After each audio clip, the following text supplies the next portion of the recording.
Hai teman-teman, di sini saya akan menjelaskan materi ekonomi untuk kelas 12, yakni bab 2 mengenai persamaan dasar akuntansi. Konsep pertama yang akan kita pelajari yaitu persamaan dasar akuntansi.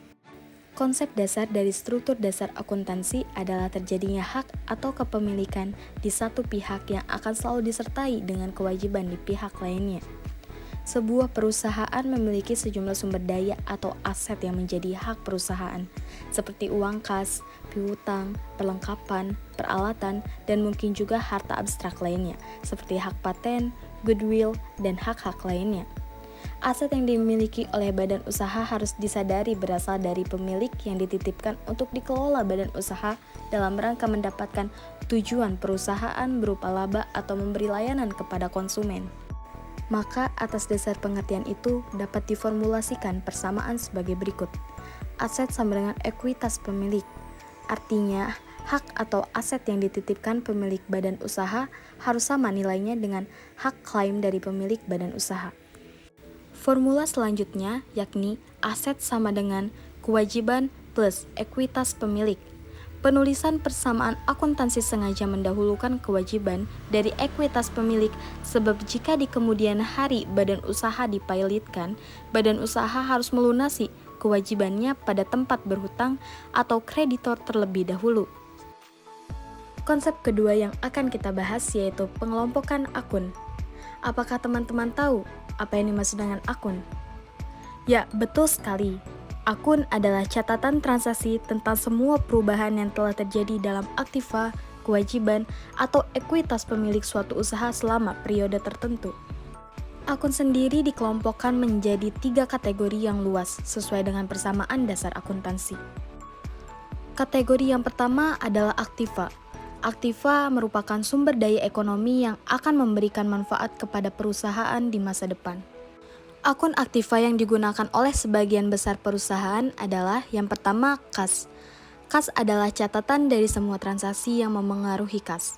Kedua, piutang usaha, yaitu akun yang mencatat jumlah tertentu akibat penjualan barang dagang atau jasa yang belum dibayarkan oleh pembeli.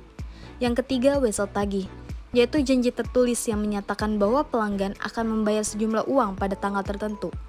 Yang keempat, beban dibayar di muka, yaitu suatu aktiva yang disebabkan adanya pembayaran di muka dan akan memberikan manfaat di masa depan. Kelima, ada tanah. Akun tanah menunjukkan biaya atau harga pokok tanah yang dimiliki perusahaan dan dapat digunakan dalam operasi. Yang keenam, bangunan. Biaya bangunan yakni biaya pembangunan dan pemeliharaan suatu kantor, gedung, dan lain sebagainya yang tercatat dalam akun bangunan. Yang terakhir ada peralatan, perabotan, dan perkakas. Perusahaan memiliki akun aktiva yang terpisah untuk setiap jenis peralatan. Kategori yang akan kita bahas selanjutnya yaitu liabilitas atau kewajiban. Kewajiban merupakan utang atau kewajiban perusahaan kepada pihak lain akibat transaksi yang terjadi di masa lampau.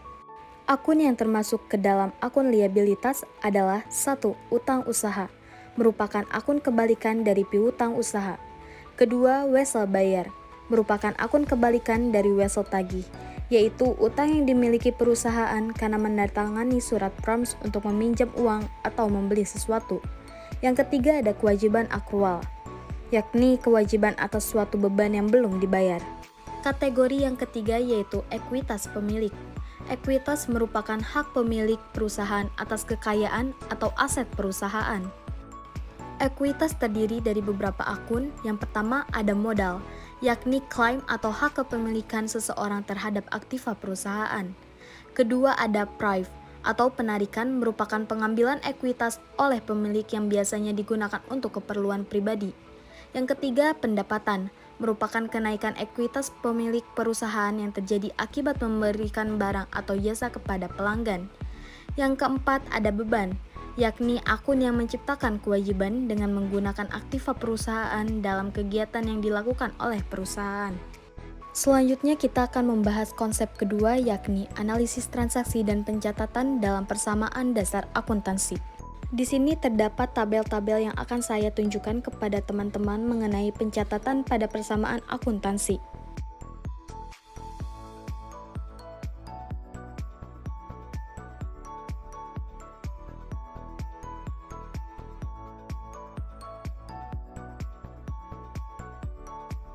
Pencatatan berbagai jenis transaksi dalam persamaan akuntansi harus memperhatikan keseimbangan antara aset, kewajiban, dan ekuitas. Transaksi akan terus berlanjut sepanjang perusahaan masih beroperasi. Walaupun ada berbagai jenis transaksi yang terjadi dalam satu periode, namun persamaan aset sama dengan kewajiban plus ekuitas akan tetap seimbang jumlahnya.